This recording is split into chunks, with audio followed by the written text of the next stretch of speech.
राधे राधे भक्तों। आज श्री जी और श्याम सुंदर का प्रथम मिलन।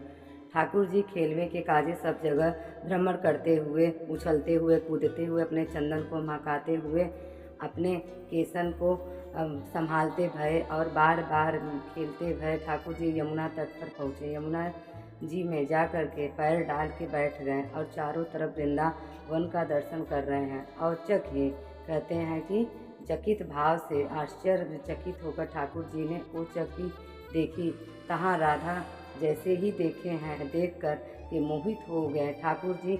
और ठाकुर जी के मन में क्या विचार कर रहे हैं कि भैया ये कौन सी लाली इतनी सी आ रही है, सुंदर सी, खुद ही नेक सी है। ऐसा ना है कि वो बहुत बड़े हैं, लेकिन वो कह रहे हैं कि कौन सी लाली है ये। तो मिल रहे हैं, एक दूसरे को देख रहे हैं। ठाकुर जी पूछ रहे हैं, अरे गोरी, अरे नेक सी लाली तू कौन की है? कहाँ से आई है तू? कहाँ रहत है? ठाकुर जी कह रहे हैं, अरे लाली बड़ी प्यारी है। कौन की लाली है? तेरे पिता का क्या नाम है? कहाँ रहवे? अच्छा, मैं ये मार पूछ रहा हूँ कि मैंने पहले कभी देखो ना आपको वृंदावन में सबरी गोपिन की खबर रहे मुँह को, सब पता कौन कहाँ कैसे कहाँ रह रही हैं, पहली बार देखी है आज लाली।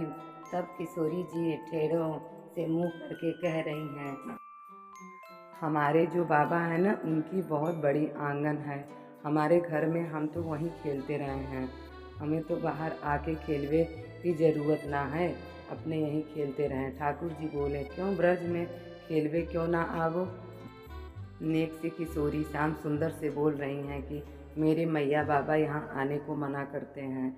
वो सुनत है कि यहाँ का नंद का छोरा है जो वो चोरी करत फिरत है, इसलिए मना करते हैं वहाँ जाने के लिए। चोरी हमने सुनी है कि वो जगह जगह चोरी करते हो, फिर माखन दही की इनकी चोर करे तो वाह, आज तो माखन की चोरी करे, दही का चोरी करे। मैया बोली, कल को तो वो कुंडल चोरी करे, कानन का हार चोरी कर ले, मुदरी चोरी कर ले, पता नहीं का चोरी कर ले। तो श्याम सुंदर ने बोले, ऐसा भी नहीं है, नंद का छोरा इतना भी बुरा नहीं है जितना आपने सुन ली है। बाकी किशोरी जी आप चिंता मत करो, वैसे कोई बात ना है, ये तो सुनी सुनाई बातें हैं, ऊपर की हैं। बताएं। किशोरी जी बोली, वैसे एक बात कहूँ, बताओ, आपके नैनन के मटक देखकर लग रहा है कि कहीं आप ही तो नंद के छोरा नहीं हो। ठाकुर जी बोले, हाँ हूँ, मैं ही हूँ नंद का लाला, आप जो कह रही हो वही हूँ। कहाँ चोर हमने किए तुम्हारा, क्या चोरी कर लियो बताओ? तुम्हारा कछ चोरी कियो मैंने? खेलन चलो, हम कोई ना चुराते हैं, संग मिलन चोरी हमने तुम्हारा कछु ना चुराया हो। लेकिन किशोरी जी ने मन ही मन कह रही है, बोले, चित्त चुरा लिए हो श्याम सुंदर मेरे, चोर तो तुम हो नंबर 1 के। लेकिन दोनों ही एक दूसरे से परस्पर बात करने लगे। ठाकुर जी के सुंदर भाव सुनकर कि गोपी जी रीझ गई। तब ठाकुर जी कह रहे हैं, चलो हम कछु देखन चलें। श्याम सुंदर अपनी बातन में गोरी राधा रानी को फंसा लेते हैं। ठाकुर जी श्री जी के गले में गलमैया डाल के बोले, चलो हम अपना ब्रजमंडल घुमा डालते हैं। देखो वो कितनी सुंदर यमुना जी बह रही हैं, वो देखो कितने सुंदर मेरे पशु पक्षी हैं, वो देखो कितने सुंदर पुष्प लताएँ हैं। श्याम सुंदर यही बार बार उनको किशोरी जी को रिझा रहे हैं। किशोरी जी बोल रही हैं, अच्छा आपको नाम का है?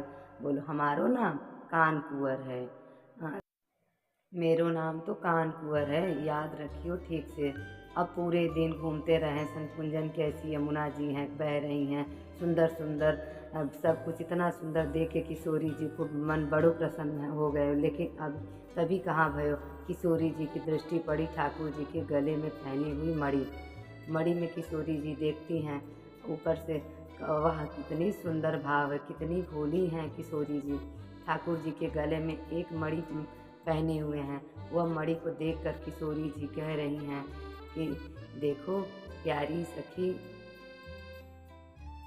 किशोरी जी बोली, अभी तो सवेरे मिले, घूमते घूमते किशोरी जी की नज़र पड़ी ठाकुर जी के मणि को। किशोरी जी रूठ के बैठ गईं। अब ठाकुर जी बोले, का भयो, आप रूठ गई क्यों?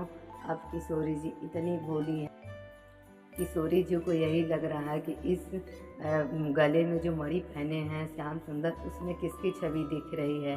किशोरी जी तो बहुत भोरी हैं, वो अपनी ही छवि देख के रूठ के बैठ गई हैं। श्याम सुंदर मना रहे हैं कि क्या हो गया किशोरी जी, क्यों रूठ के बैठ गई हो। तब किशोरी जी ने बोले, आपने अपने गले में एक मणि पहन रखी है ना। ठाकुर जी बोले हाँ हाँ। बोले नीलमणि में एक गोपी को चित्र मुँह दिखाई दे रहा है। आपने अब सवेरे सवेरे हमसे मित्रता कर ली, लेकिन गले में मणि में पहने थे कोई और बैठा रखे हैं। ठाकुर जी ने देखो, बोले अच्छा ये गोपी को देख के कछु लग रहा है आपको। तब किशोरी जी कह रही हैं, नहीं नहीं बस ऐसी कोई बात नहीं। किशोरी जी कह रहे हो, ऐसे तो यह है कि आपसे पीड़ा ना है। गोपी को बड़ी देख कर दया आ रही। किशोरी जी श्याम सुंदर से बोल रही हैं कि तुमने ही अपने मीठी मीठी बातों में उस सखी के मन को चुरा लिए हो। अभी तो मुझसे मित्रता करने के बाद तुमने पहले से ही एक सखी बैठा लिए हो।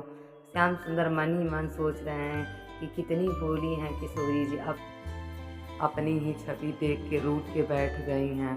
श्याम सुंदर मन ही मन यही बस सोच ही रहे थे। तभी वो उनमें बोली कि कैसे दिख रहे हैं सखी को। बोली कि सखी को नैनन कितने सुंदर हैं, उसमें कजरे भी कितने सुंदर लगाए हैं। तो श्याम सुंदर मन ही मन मुस्कुरा रहे हैं। अच्छा किशोरी, और बताओ कैसी लग रही है गोपी, वो अपना। किशोरी जी बार बार पूछ रही हैं, अभी ठाकुर जी बताओ ये कौन है, ये नीलमणि में किसकी छवि बैठी है। ठाकुर जी बोले हमारे पास आओ, बगल में आ जाओ, बैठ जाओ। ठाकुर जी ने अपनी मणि उतार के अपनी ओर करी तो मणि में ठाकुर जी दिखने लगे। बोले अब बताओ कौन की छवि दिख रही है, किस। ठाकुर जी बोले कहाँ चली गई गोपी, अब दिखाओ गोपी कहाँ गई। तो फिर किशोरी जी बोली, इसमें तो आप दिख रहे हो, तो आपने ही रूप को बखान कर रही हो श्यामाजू, आप कितनी भोरी हो। श्यामू जी विचार करो कितनी भोरी हो। किशोरी जी ने अपने रूप को गुड़ गा रही हैं। जिन किशोरी जी के रूप पर श्याम सुंदर मोहित हो जाएं भैया, वह किशोरी जी कभी कभी अगर ऐसा वर्णन करे कि ललिता विशाखा किशोरी जी के जो अंतपुर पर वहाँ में जितने भी प्रतिबिंब दिखने वाले हैं, जितनी भी मणि और शीशा लगे हुए हैं, सब पर कपड़ा डाल के रखे हैं। क्यों? बोली किशोरी जी अपने आप को ही देख ले तो अपने रूप पर मोहित हो जाएं, इतनी सुंदर है किशोरी जी। तभी तो श्याम सुंदर मोहित हो जाते हैं। ठाकुर जी कह रहे हैं मणि में कोई और ना है, आप ही प्रतिबिंब दिख रहे हो। अपने प्रतिबिंब को देखकर आप ही चिढ़कर किशोरी जी नाराज होकर बैठी। किशोरी जी शर्मा गई। ठाकुर जी बोले, देखो शर्माओ मत, हम तो सदैव आपके रूप को बखान करें, लेकिन आज आप अपने मुख से अपना बखान कर रही हैं। कितना स्वरूप है, कितना सुंदर लग रहा है। किशोरी जी यही बार बार कह रही हैं कि अब ये तो मुझसे क्या हो गया। मैं किशोरी जी बार बार यही सोचती रही कि मैं तो देखो कितनी अपने ही रूप का मैं बखान कर रही हूँ। मैं अपने ही छवि को देख कर दूसरी सखी मैं समझ बैठी। ठाकुर जी क्या सोच रहे हैं हमारे बारे में। इन लोग की लीला इसी तरह चल रही थी। किशोरी जी की मिलन हो रही थी, प्रथम मिलन श्याम सुंदर से। राधे राधे, जय श्री कृष्णा।